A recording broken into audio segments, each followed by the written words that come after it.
to Movie Reedviews. My name's Cody Reed, and this is my first review for 2015. Unfortunately, it's not the best movie, but it's for TAC 3N, or Taken 3, I don't know, the poster says TAC 3N, whatever.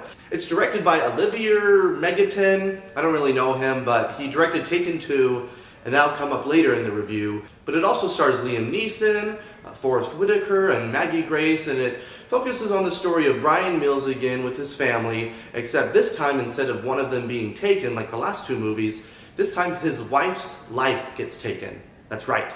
She gets murdered, and he gets framed for it. So that means he has to go on the run, and the government's chasing him, but he has to find out who is setting him up while also escaping the government, and that's where the story really, focuses on.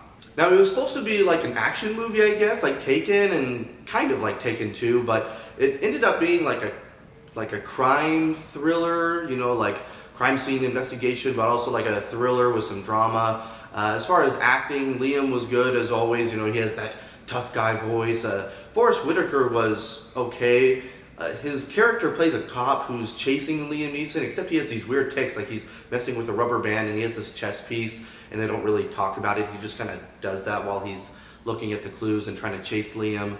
Maggie Grace is okay. But like the editing is really weird in the movie, because you do have a few action sequences, not as much as I hoped.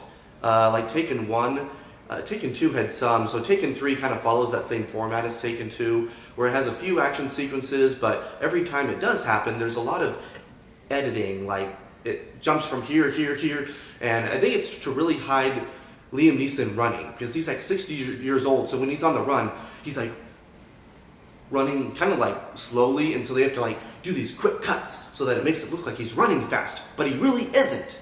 If you like the villain to show themselves in their white undies, then this movie's for you, because this villain, part of the storyline, this guy that he's going after, he ends up meeting him and he's like in his white undies. I don't know, I just thought I'd write that up. But also the beginning of the movie is really weird. It starts off weird, and then of course it has to have some, story build up, so it like shows him and his family. If you like Liam Neeson showing some of his particular skills that he can use on you, here's some of the particular skills at the beginning of this movie. Gift buying, intimidating your daughter's boyfriend, returning the gifts, talking to your wife. Those are great skills. I'm just kidding, but later in the movie you do get to see some of his actual skills, like throat chopping and shooting and throwing through glass, and so those parts were really cool. It just wasn't as much as I thought. I wanted like an hour of action, but what I got was like half an hour maybe.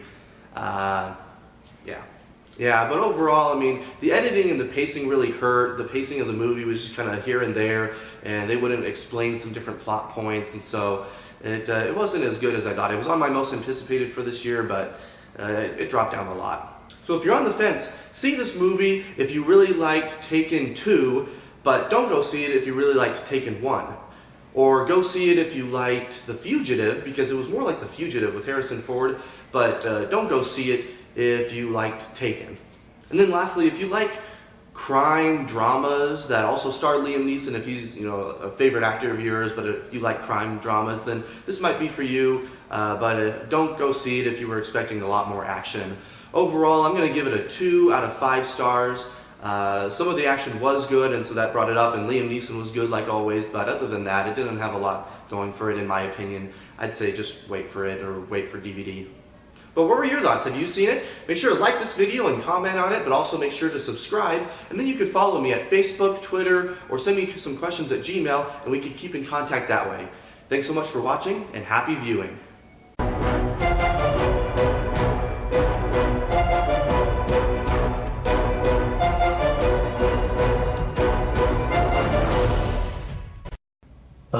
Taken 3. Yeah, it wasn't as good as I thought. I thought Liam Neeson would be showing his skills so that he could fight me, Batman, on a one-on-one fight. But I'll give it 4 out of 10 Bat Caves. Yeah.